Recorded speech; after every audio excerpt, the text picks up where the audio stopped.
want to say hi? Hi! I'm trying something new, which is why my mother is here, because the video dropped while we were watching TV, so we're watching it on the TV. So that might make my life a little harder in editing, but I don't care because I'm watching it on the TV because it's been 10 freaking months since the last episode. So I'm a little hyper and I don't know what's going on. Do you have any thoughts that you'd like to add? No, you're just really hyper. Got it. Let's do this. Okay, all in.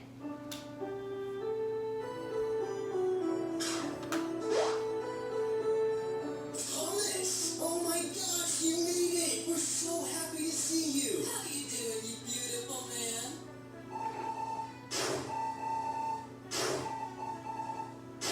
Oh, I'm sorry for calling you beautiful. That was weird. My bad.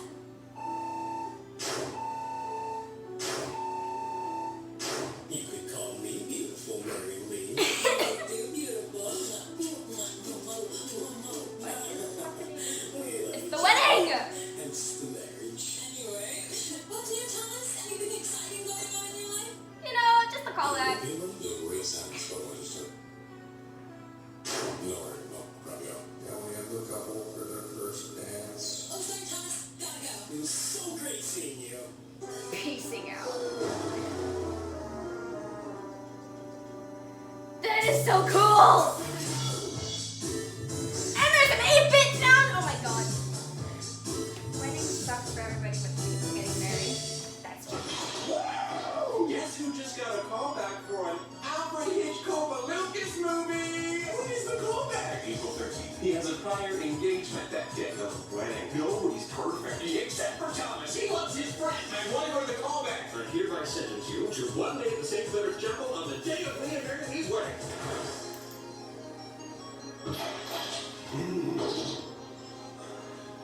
What the f***, everybody? Now, kiddo. If you're gonna dish out F's, why don't we make them friendly hugs? F friends, Patton. Wait, you're talking about friendly hugging your friends? No! Thomas, you should never...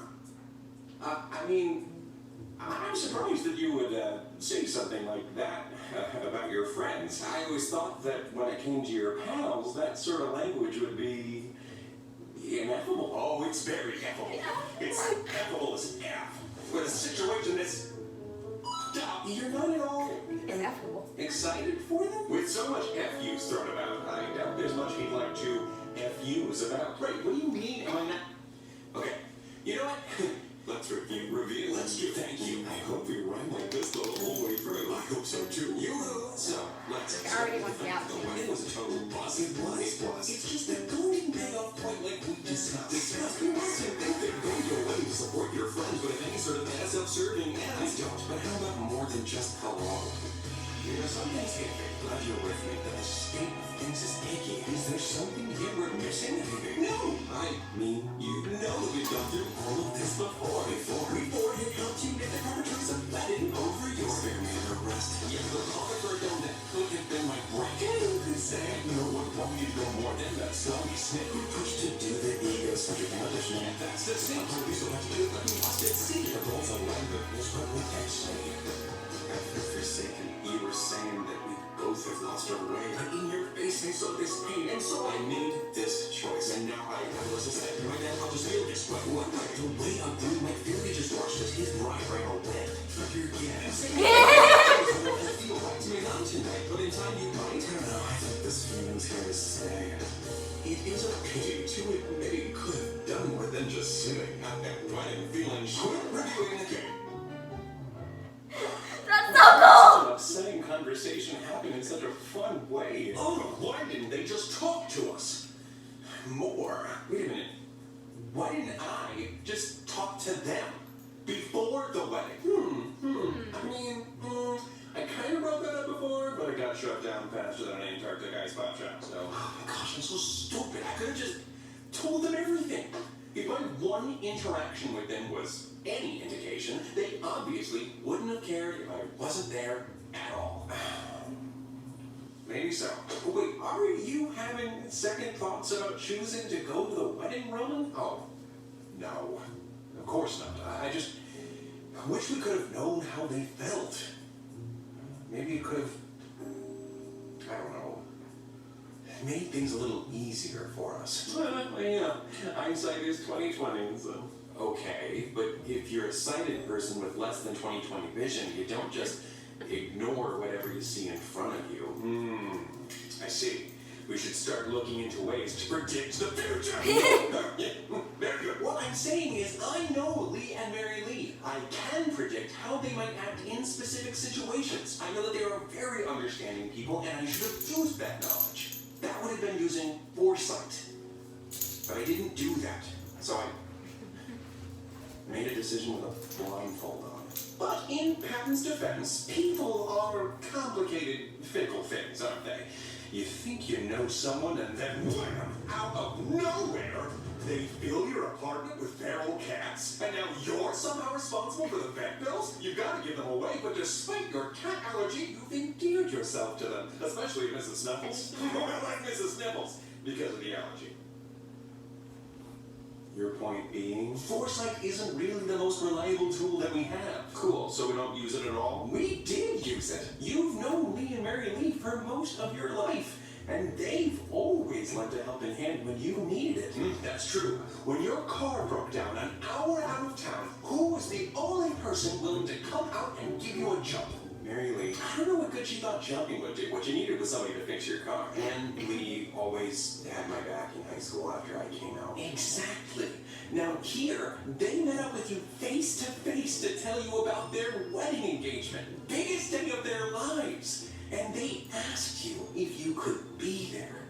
I wasn't even like a groomsman or anything. Well, it's not Lee's fault that you got so many brothers, Catholics and Catholics.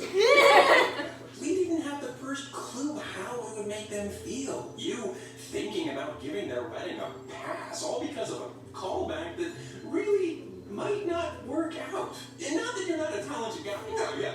Dame Judi Dench, or as I like to call her, Queen Groovy Bench, didn't land her first big Hollywood movie role until she was 61. So maybe they understand. But maybe they still really want you to go to the wedding and feel too guilty to say so. Or maybe you end up going to the wedding, and they feel guilty seeing you there because they feel like they took a big opportunity away from you, but they wouldn't have felt that way. But we didn't know that. Foresight means thinking about every possibility. Talking to them about it could have been harmful. And this was our chance to be there for them when it counted. Was not talking to them worth it, though? I don't know.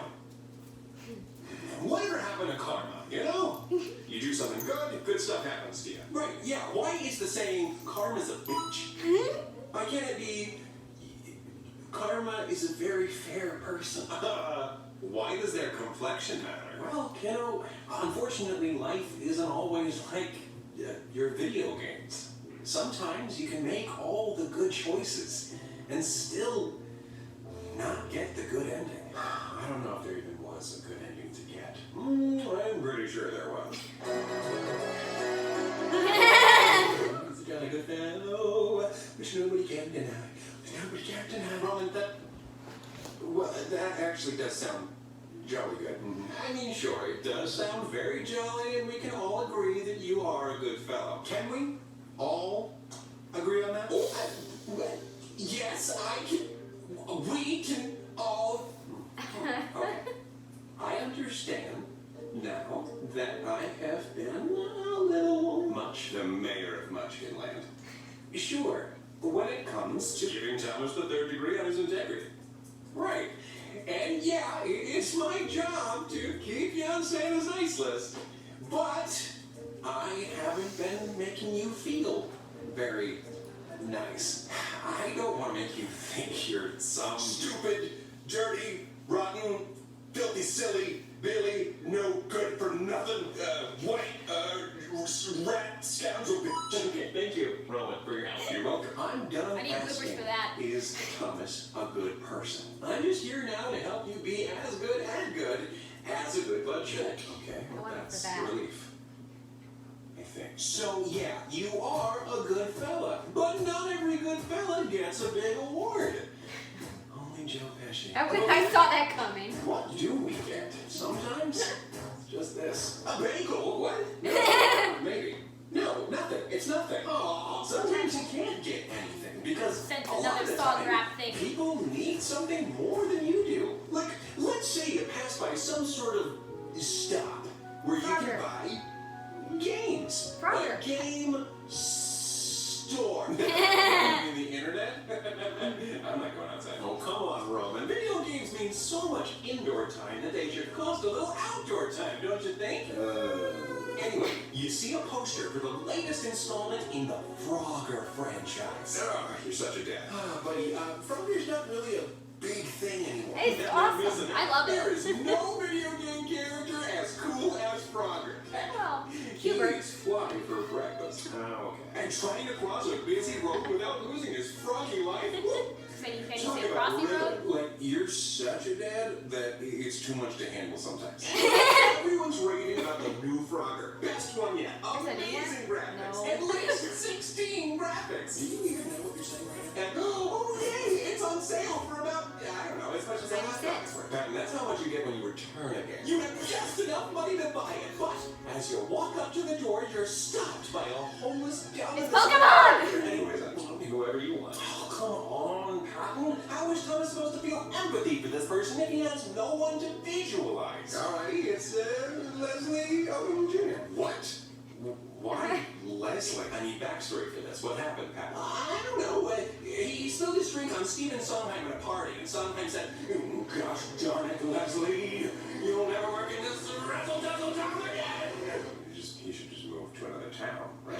Wow, this hypothetical version of Stephen Sondheim sounds like a real mother crupper. So, Mr. Odom Jr. tells you that he's very hungry, and he points you to a nearby hot dog vendor. It's just a few yards away by the liquid lipstick of William Shakespeare.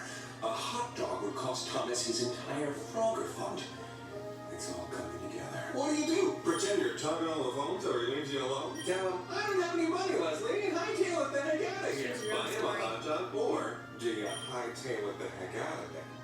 And I really, really want this Frogger game. Yeah, you do. You woke up at 6 a.m. dull to go and get it. 6 a.m. dull? No. Do you mean sharp? No, that's really early for you. So you work out of bed until like 6:08. Well, regardless, of course I buy him the hot dog. So you mustered up the will to give him a dinner that he could relish. Only, when he takes the hot dog, he walks away without thanking you. What do you do now? Do you say, "You're welcome," in a way that lets him know you think he was rude? Do you prompt him by saying, "What do you say?" Do you physically take the hot dog back? Or do you go about your day? I mean, there's an obvious right answer here. Please don't tell me you're going to wrestle Tony Award-winning actor Leslie Odom Jr. for a hot dog. What? No. I'm here to go about my day. Even though he didn't say thank you, he doesn't have to. Just like you didn't have to get him a hot dog. I feel like you kind of do, though. Yeah, maybe. You don't need the new Frogger. Well, no one needs a new Frogger. Why do you think Thomas has to give the money back? Well, because that money was going to a luxury item. In that situation, it's so easy. It's all right in front of you. A hungry person comes up to you and says, "I need food." And the food I need is right there. You have the money. And it wasn't going to something you needed. You can disagree.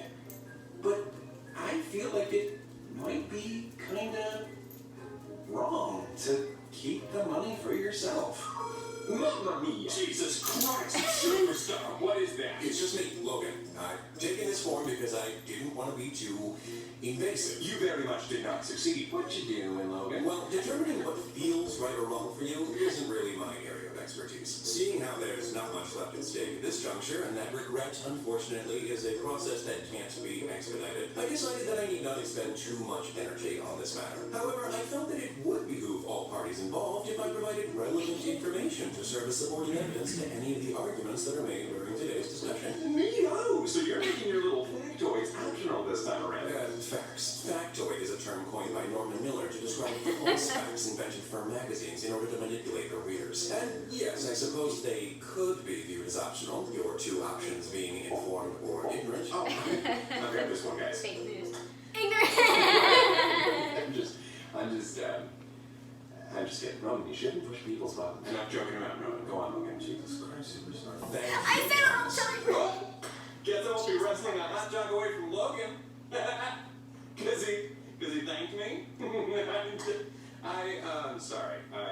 Please go ahead, Logan. Oh, holy hell, we got raised.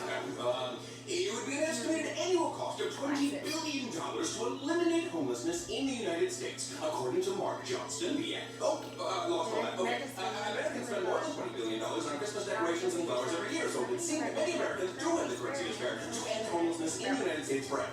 Okay, I'm not doing that again. I am sorry. That was too fast. Can you one more time, Roman? Huh? Yeah, I guess everyone doing their small part for those in need could make a difference. And even if I can't change things on my own, something as little as briefly helping a greatly troubled prodigious actor would still give me more pleasure than playing Frogger. Well, yeah. I mean, it's Frogger we're talking about. Like, it's not Kingdom Hearts. Yeah, as long as that's not the main reason you're doing it. What? Oh, well, you shouldn't do a good thing just because it makes you feel good. I think.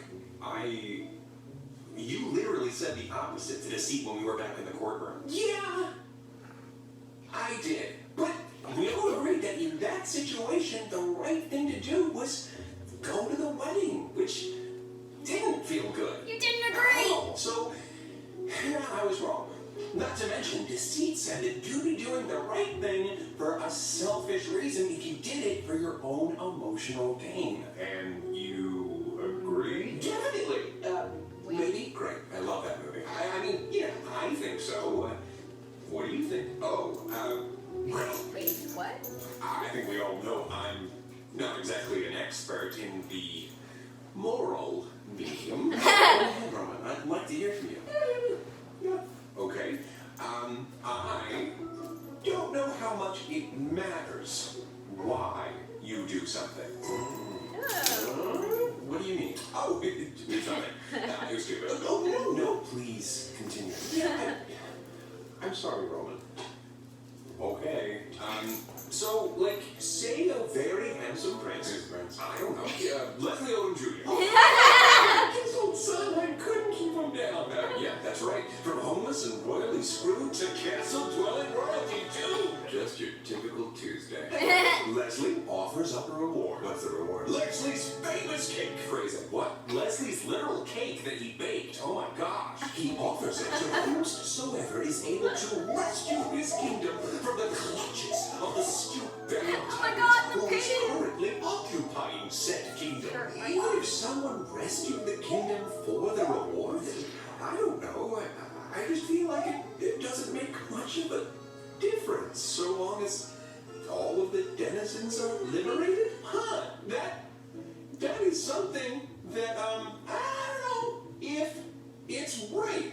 You don't know if it's a good thing that everyone was saved? Well, way to be a side with valid doubts about a complex moral issue. Of course, I think it's good that the kingdom is safe. That's great. The most important thing. But, you know, the people in this kingdom are suffering at the slimy hands of this reptilian rapscallion. I was just blanking on the word guy, but, yeah, sure. People are being hurt by this reptilian with scallions, and this person doesn't care about them? They just want to earn some reward? That doesn't sound like a very good person to me. Yeah, probably not. Fair enough, but I wouldn't even argue for that much. Saving people for a reward is totally different from helping someone out just because it feels nice to help. Look, if the person in Roman's scenario saved the kingdom just because it made them feel good, then no one would argue that they were a good person. What? I mean, maybe not. Am I not allowed to feel good if I do something good? Well, of course you are. That's just not why you do it. At least... I feel like I missed all the dialogue reading that. I definitely missed all the dialogue. You're the guy who makes that call, so why do we do it? Well, you don't do it because it makes you feel good. You do it because it's the right thing to do. Okay. But there's no way to prove that that's why. How do we know Didn't they it's say the that right to the thing to friends? do? You just... No. Okay.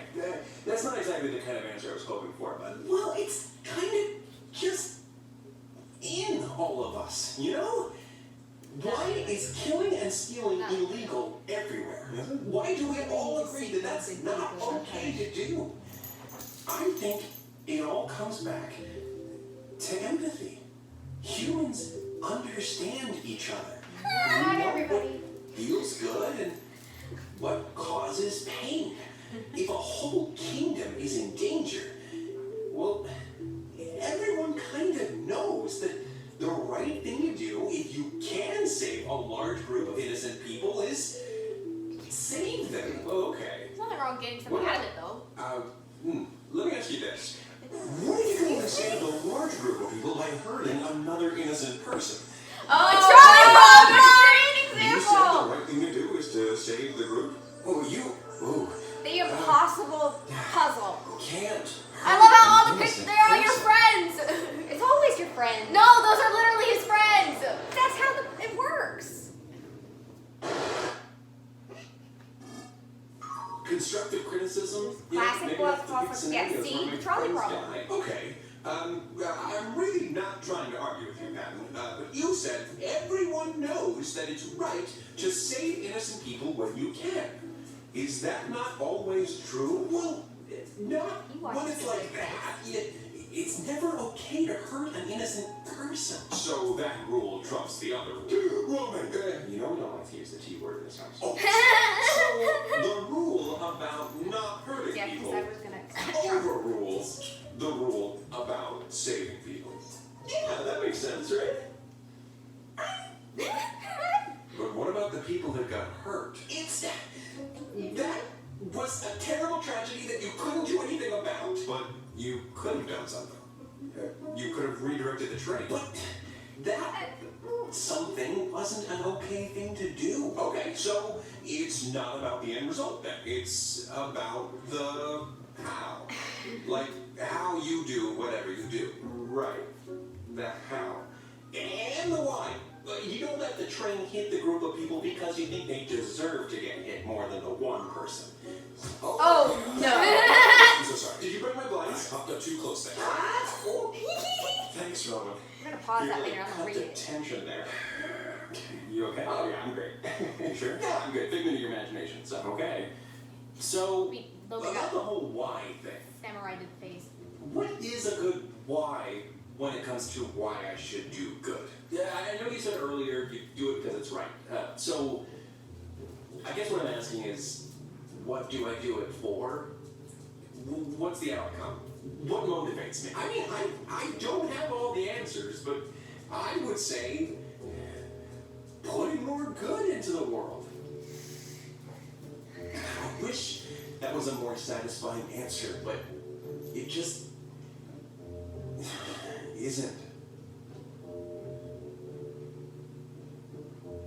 You know, I'm not doing a really great job explaining this philosophy. Logan, what would a real philosopher think about what I'm saying here? Well, Friedrich Nietzsche really wouldn't have been thrilled with anything you had to say. Primarily because piety seems to be at the center of your idea of putting good into the world. That's not what Nietzsche famously rejected the notion that pity was a virtue. He once claimed that pity runs counter to the instincts that preserve and enhance the value of life. So Thomas is... Well, you can't exactly... I was paying attention! It's okay, Patton. I mean, I don't really agree with the mustache meister either. He does have a super duper unique mustache. What he calls pity, I call empathy. And empathy is good. But I really don't understand what I need to change so that I can meet your standard of having the right motivation. You I can't! think I understand. Your desires are getting in the way.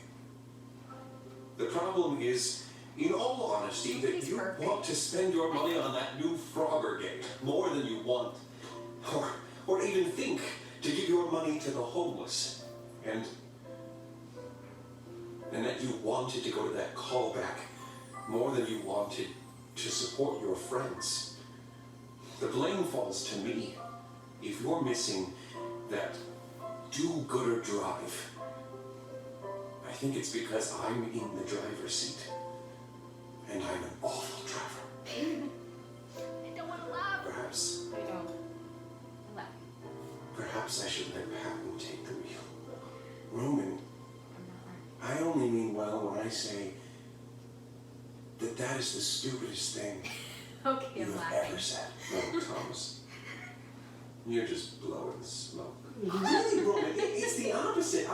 I need you on my team more than anyone. If we're talking about a drive or Thomas's will, then there's honestly no side more helpful than you. I mean, Duh. I guess. But I get why Roman's confused. Patton, I don't know what form the drive you're talking about would take. Everything I do is motivated by some sort of feeling. I eat because I feel hungry. I drink because I feel thirsty. I don't know what feeling would motivate me to go out and do good if not some sense of self-satisfaction. The only thing I'm feeling right now is guilt over the things that do motivate me. Which kind of makes me not want to do anything. Oh, gosh, I'm sorry about whatever I said to make you feel that way. Doing nothing is even worse. What? Never mind. I'm sorry. Worse? Worse than what? I don't know if I should say. You might as well. I'm kind of scared, too. Look, Patton, I already feel bad, so I'd rather not feel bad and confused. I know why anxiety's not in this, but this seems like Doing anxiety nothing should is show up. worse than doing a good thing for the wrong reasons. We talked about how you have to. Well, I think it's good to give your money to a good cause if you're planning to spend it on something you don't need. And I feel like the same principle kind of goes for spending time. Maybe the time spent serving up knuckle sandwiches to bad guys in a video game could maybe be better spent serving up soup and sandwiches to the hungry in a local shelter. I have a difference of opinion on this one, Pat. I'm sure we're all familiar with the somewhat tired metaphor for self-care. You must put on your own oxygen mask before helping your fellow passenger. An analogy that warns against the practice of helping others with their personal issues when you yourself are in need of help. It's ironic that that illustration is so overused at this point because it has almost become as easy to tune out that advice as it is to tune out the actual safety instructions on a flight. Easy and very dangerous. In the event that a plane cabin becomes depressurized, you do not have long to secure your oxygen mask before you risk your oxygen saturation levels dropping too much, leading to hypoxia, which is just insufficient oxygen for life functions. Hypoxia symptoms can include an inability to communicate, confusion, unconsciousness, and possible death. 3 out of 4 Thank you, I those are never normal went for me. Do I have hypoxia right now? Having heard a piece of information before does not give you license to ignore it in the future, especially when the consequences of forgetting are so perilous. Logan, I completely agree with you. But I really don't see how that relates to what we're talking about. Yeah, Logan, like you said earlier, this isn't really your area of God damn it, listen to the I boy! never said Thomas couldn't help himself, especially in a situation as dire as putting on his oxygen mask in a round-bound plane. Of course I wouldn't say that. I've agreed in the past that Thomas should take the time to make sure he's doing okay and to temporarily put himself first if he needs to. And just like all of the moral dilemmas we've been discussing, it can seem easy to confidently state what you would do in a difficult situation without legitimately knowing how you would behave when your instincts take over. In theory, you believe Thomas can and should take some time to care for himself, but every point you've made in today's discussion has contradicted that sentiment. Thank you! No, how? Yes. I don't think video games versus community service is a threat to Thomas taking care of himself. Nearly every answer Patton has given to the moral questions throughout this discussion has suggested that a moral life is a life without spending surplus capital and time on leisure activities. At all. Dr. Robert A. Stevens defined leisure as activity engaged in during free time which people want to do and actually do in either a satisfying or fulfilling way or both. Leisure means experiencing freedom. It's your time and you do what you want with it, which in turn contributes to a feeling of control and improved self-esteem. A lack of control and self-esteem are two factors factors that you all now understand can worsen Thomas's relationship with intrusive thoughts, and they have. Additionally, Doctors Iwasaki, Hasina, and Hopper wrote that leisure time promotes a joyful life. And if that isn't enough, pleasurable activities stimulate the production of neurochemicals, which can then improve one's physical health. Leisure is something that Thomas needs more of in his life in order to feel like he has a life. And Patton is essentially suggesting that Thomas isn't being as good of a person as he'd like him to be if he doesn't sacrifice his life for others. Whoa! That is not what I said. That is what you said. Please correct me if I'm wrong. Not You're wrong. So if it was between Thomas's life or another's, you don't think Thomas should give his life up? Whoa, Oh, and this other person is an innocent little lamb. Okay, Or how about a group of innocents? I don't actually, I would like to know, what should Thomas do in that kind of situation? I don't know.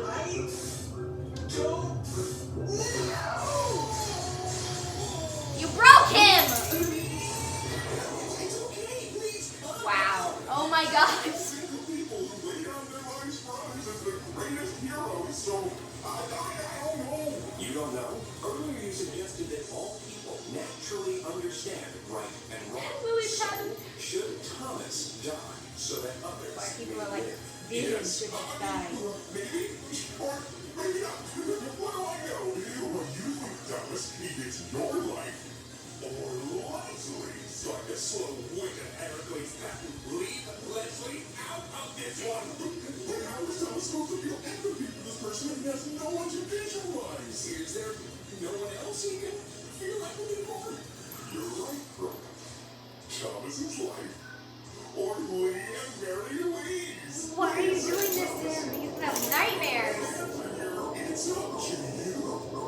Oh yeah, Patton has been the cause of several. This is the worst. Don't do it.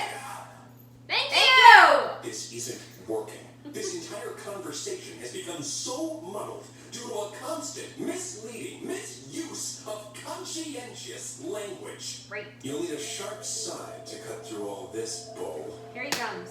No. A sort of subterfuge specialist. Oh my gosh! Lord of the Lies. Thank you! I knew it! Reptilian, we got a code demo! Deceit. What have you done with the Logan? Nothing at all, and I resent the question. Hold on! What are you talking about, Deceit? Who's misleading who? Patton was misleading you. Frogwash! I may be amphibian, but I can't say that I am Pippin. That's richer than Jeff Bezos coming from the self-proclaimed Lord of the Lies. Keep it up with the wordplay. It never gets old. I mislead you on purpose, Thomas. I don't think the little guy or the big frog is capable of that sort of thing. He may have just threatened the life of Broadway's original Aaron Burr himself. Yes. You leave our rosy-cheeked riveter alone. Patton, I'm loving this new direction that you're going with your rhetoric, sprinkling in a few maybes, who knowses, or what do you think? What are you doing now? Because I found out that I was being too tough on Thomas, and it was driving him hopping mad. So, I tried to share my thoughts in a softer way. Right, because making Thomas feel inadequate for not dying in someone else's stead isn't tough at all. Here's the thing, Patton. Pushy is pushing. That faux flexible rhetoric that you're using to soften your approach doesn't change your intentions. It just disguises them. That was just a hypothetical. Patton's not actually suggesting that Thomas should pursue martyrdom. Right, I don't want Thomas to croak. That's my job. We're talking about what-ifs, worst-case scenario kind of stuff. What I am saying is Thomas has a really good life that other people don't. You're over there talking about putting on your oxygen mask before helping another passenger, but we're not in a crashing plane. If the situation was that serious, then sure, he can focus entirely on himself. But does he deserve it? I don't know. Man, I don't know if I can believe whatever you tell me. Ouch. Treating yourself is something that you can take too far. You can take anything too far, Patton. You've taken things too far. The plane is going down. You need to give Thomas some room to breathe. Mental health. That was so freaking cool! I really don't know what I'm talking about. I can't not know. Patton, what are you saying? We can still beat him. We've beaten him before. Yay, the boy! Sorry, I have not looked in this direction the whole time. Don't give up now. No. He's right. I'm bringing this plane down. What? How? He's the actual snake on the plane. And I, for one, am tired of this morality-fighting snake on this metaphorical plane. I'm actually glad you brought up the oxygen mask illustration again, Patton. Yeah, and that means you're not glad, right? Of course not. He's just trying to build up a false confidence in you so that you can plummet to even greater depths. That does sound like a very funny, wholesome prank, but no, I mean it. The idea is that you need not reach for your oxygen mask unless the plane is crashing. But when you apply that logic to real life, the analogy falls apart. A plane going down is an emergency. But self-care shouldn't be put off until you experience a mental health crisis. Mental health management is a little more like training to be a lifeguard. You have to spend time practicing and preparing and building up your strengths so that when you're inevitably faced with an emergency, you're better equipped to handle it. Wait, but you just used a job that's all about helping others as a metaphor for me putting myself first. Yeah, Joy! I realized that before you brought it up. Just as I'm sure you realize a metaphor someone makes up on the spot isn't going to be perfect. I love him so much. So, in some Video games, game. you have to That's use the your whole point. turn to give yourself a power boost or to heal yourself. And even though that move only benefits you in that instant, it ultimately makes you a more helpful party member. Not that any of you care, but I am unharmed, and I don't want to talk about it. I'm just here to deliver one last fact that I will do you all a favor and spare you my company. Well, look at Peter Singer is an Australian philosopher and activist who champions the movement known as effective altruism. The primary feature that differentiates effective altruism from other moral philosophies is its practicality. It employs the heart and the mind so that effective altruism can earn its namesake and actually be effective. The aim is to help as many people as possible while maintaining a perfectly adequate standard of living. So, a poor, sick person giving 5 of their last 15 cents to an aid organization, while incredibly altruistic, is not effective altruism because that money won't go very far, and the act would only harm that person's already unacceptable standard of living. Fellow effective altruist William McCaskill recommends that people who can, and are inclined to, should go into fields like banking or finance because more money earned means more money to give. Right, like I said, I need to give myself a love so that I can better help others. And you need to maintain an adequate standard of living. You can't forget that part. If the variety of generosity that you subscribe to leaves you feeling depressed or like your life isn't your own, then you need to reevaluate things. What do you know? If it came down to video games or volunteering at a local shelter, it actually might be okay to prioritize gaming sometimes. If video games are an essential ingredient in your recipe for self-care. Emphasis on the sometimes, though, right? We should still try to help those in need. Whatever, sure, if that's your thing. I mean, totally, yes, of course. But mental health should be regarded with the same life or death attitude as physical health. You've been taught to feel guilty for taking care of yourself. But you were also taught that Christopher Columbus was a pretty cool guy. But your education was, of course, forgive the pun. So what, we're supposed to do a complete 360 and head right back into Selfish City? You mean a 180? Don't you talk to me about math. You're not Fogan anymore. That's Faux Logan. If you're too slogan, you're right. So, why don't we move on to something we're both familiar with, Roman? Mistakes. I was actually very impressed with you. You made such a noble sacrifice. Don't try to flatter me, Snake. I don't need to flatter you now, Roman. I mean this. You, in particular, made a significant sacrifice when you sentenced Thomas to attend the wedding instead of the callback. That was a costly choice. Thomas lost a huge opportunity and a good amount of mental health points in the name of being there for his friends. He didn't get anything out of it other than a new high score in Word Crush. That's the closest to an act of true selflessness that I believe is possible. And look, it served no one. Lee and Mary Lee seem to have appreciated Thomas showing face as much as they would have appreciated any other guest's attendance. So if they gained nothing, and we lost something, then it was a net loss.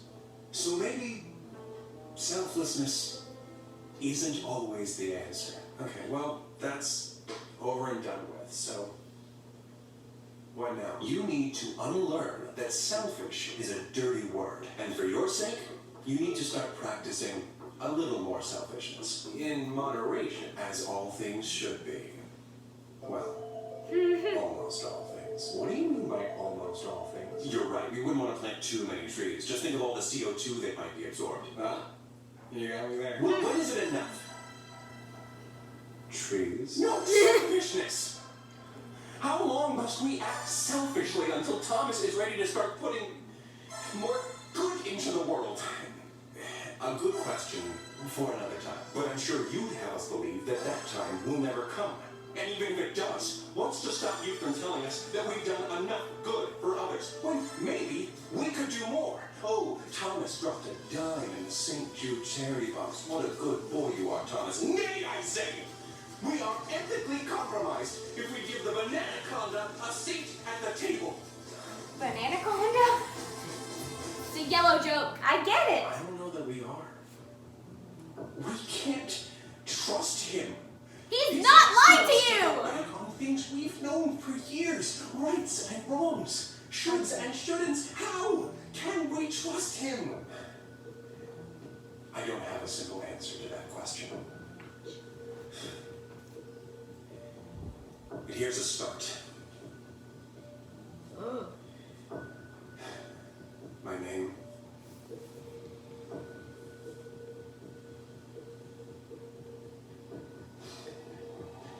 My name is Janice. Janice? What are you, a middle school librarian?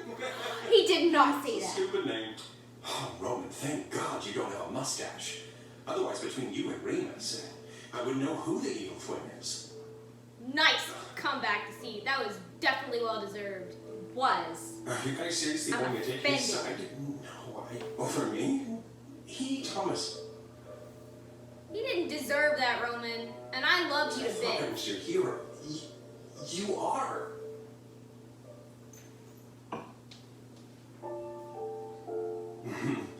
Wow. I can't believe this. Did you forget that he's evil? You're not. Or You're relapsing! You're supposed to be good. You can't. Roman. Everything's gonna be okay, kiddo. We love you. Right? Frick! Roman's relapsing! Not James, important. It's important. do you think there's a limit on how many times someone can say sorry No. before you have to admit that they're just bad for you? Oh, definitely not. I'd love for someone to ruin Thomas's entire life one apology at a time. Okay. That was a lie. The reality is that it depends on what? Where to start? How many things have they had to apologize for? How frequently do they have to apologize for things? How terrible were the things that they did? One of the biggest factors, in my very humble opinion, is whether or not they seem to be making an honest effort to do better, even if that effort is counterproductive. That does sound very annoying. Again, it depends. I guess I know who I need to apologize to. I'm so sorry, Leslie. Oh my god! Just hope today we all learned not to. Thank you, Leslie. Yes, Leslie Odom Jr., everyone. Thank you. God damn it, apologize to It's not Snake! both sides. I'm not threatened at all. And Thomas, yes? I think I finally understand what my problem has been. Oh, yeah? Time. When you were younger, pointing you in the right direction was a little little easier. Those examples I gave earlier, don't kill, don't steal, they're not really difficult conclusions to come to. Even those can get kind of complicated. I don't want to think about that. But maybe that proves my point. A more mature person comes with more mature moral questions. Like I told you before, sometimes I don't know the way. But when I told you that, You did not know the way? you're so scared. I couldn't bear it. So I said to myself, all right, Patton, Thomas needs you. You're responsible for his morality.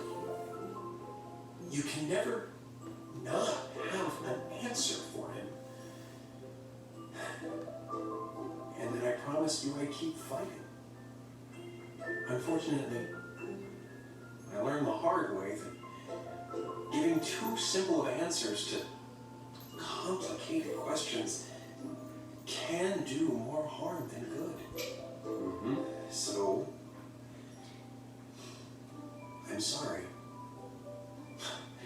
Again, it's okay, Patton. I know you'll do anything you can to make things right. Thanks for trusting me, still, kiddo. I'm gonna go check on Roman. Before you go, I think I understand now what it means to see being here as a part of me. Oh, yeah? Oh, yeah, that's cool. Talk about me like I'm not here. Yeah. And it's not that I'm an evil liar or even a fractionally fiendish fibber. Everyone has a capacity for deceit, including me. And all that means is I'm not perfect. Just like anyone else. And those imperfections don't make you any less worthy of love. Janice, I'll take care of him.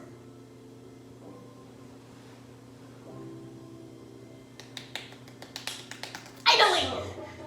I suppose now we begin compiling a list of people we need to nudge down a flight of stairs until they hold another round of callbacks. Oh my gosh, no, relax, I'm kidding. Of course I'm kidding.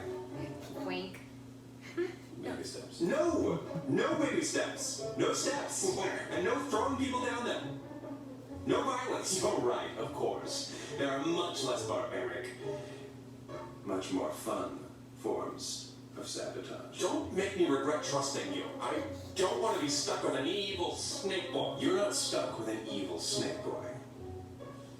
You're just stuck with a snake boy. Oh, but seriously, using a bubble game to hide from your sadness and regret at the wedding doesn't count as leisure time. Take some time for yourself, Thomas. You're right. Oh, I'm sorry, what was that? I couldn't hear you. You're right. Yes. It feels so good. So good. Oh. And I know how much you love these constant dilemmas, so please keep overthinking everything. Yeah, I do need to work on that.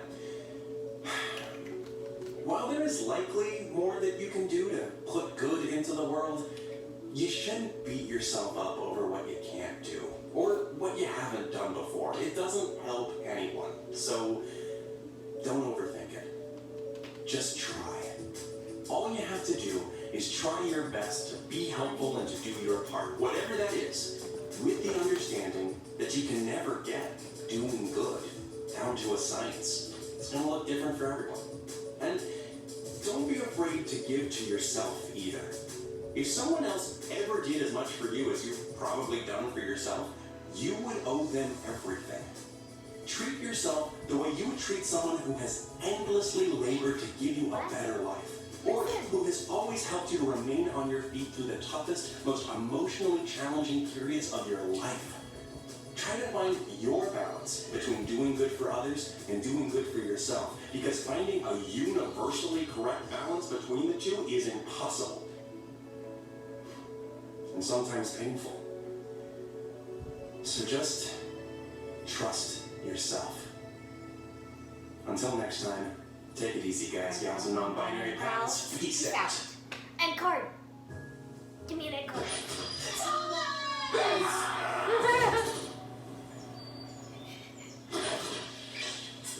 Hey guys! you don't like door yelling. Yeah, no worries. It wasn't so much the yelling as it was people at my door. Oh my gosh, I love you. Yeah, can you actually marry both of us now? Yes, please. I really want to spend the last 2 pennies in my bank account on my second wedding. I'm sorry, guys. I can't be tamed. And it looks like you're gonna have to terrify some other more docile bachelor. Almost had him. I know. You didn't tell me you guys were coming over. What's up? Well, we just felt kind of bad because you made it all the way out to our wedding and we barely got to hang out with you. Oh, what? I barely even noticed. Really? Because you were sitting alone at the reception. I was just trying to take it all in. A lot of mental snapshots. Trying to go less digital this year. But you were on your phone. I was also taking literal snapshots with my phone.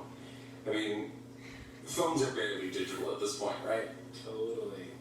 Well, regardless, we thought we'd try to win back your friend by bribing you with some treats. What? You guys didn't have to do that. Mimosa and pastry. Brunch Tuesdays. Brunch Tuesday. Little throwback. Oh my goodness gracious, it looks like we're gonna make it the most this afternoon with some mimosas.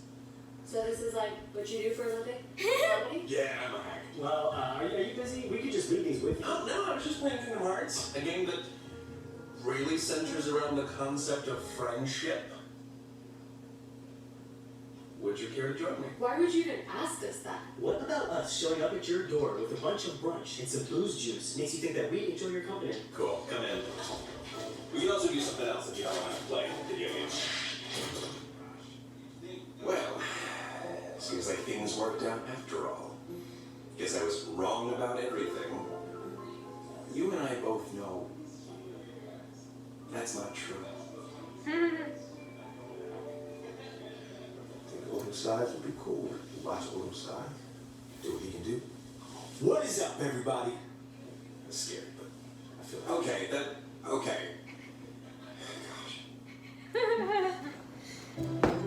I'm not okay! I'm not okay! Stop hitting me with a pillow! I'm not okay.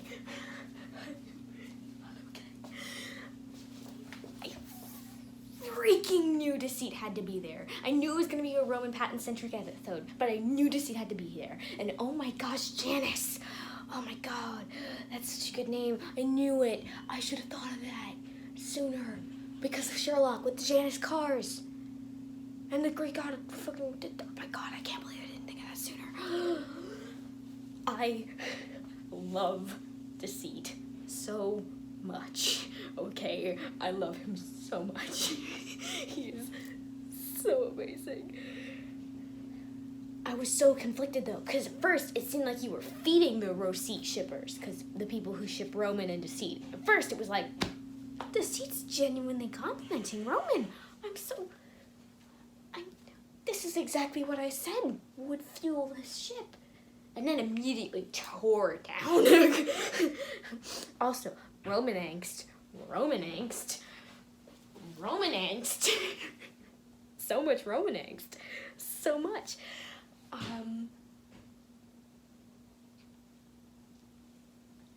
That's gotta get resolved. We just witnessed Roman relapsing. Like, we witnessed that because the whole point since Accepting Anxiety Part 2 is to try and convince or make Thomas understand that the parts of himself cannot be completely defined by good or evil labels, right? So Roman learned that lesson with Virgil, and he seemed to have learned that lesson in Selfishness versus Selflessness with Deceit, at least because Deceit was on his side. He was saying, are you so closed-minded as to disagree with anything that someone says just because you don't like them, which is something he used to do with Virgil, which showed growth. But we just witnessed a relapse with him freaking out on Deceit because he was feeling attacked, I guess. It's all so went so fast. I'm gonna have to rewatch it again and again. But we just witnessed that relapse because the whole point of Roman's growth is to try and get him to view things as black and white, which, you know, with the Remus and Remus thing, it makes it hard for him to view it that way because he's literally split in half. He's literally half of who he was when Thomas was a child.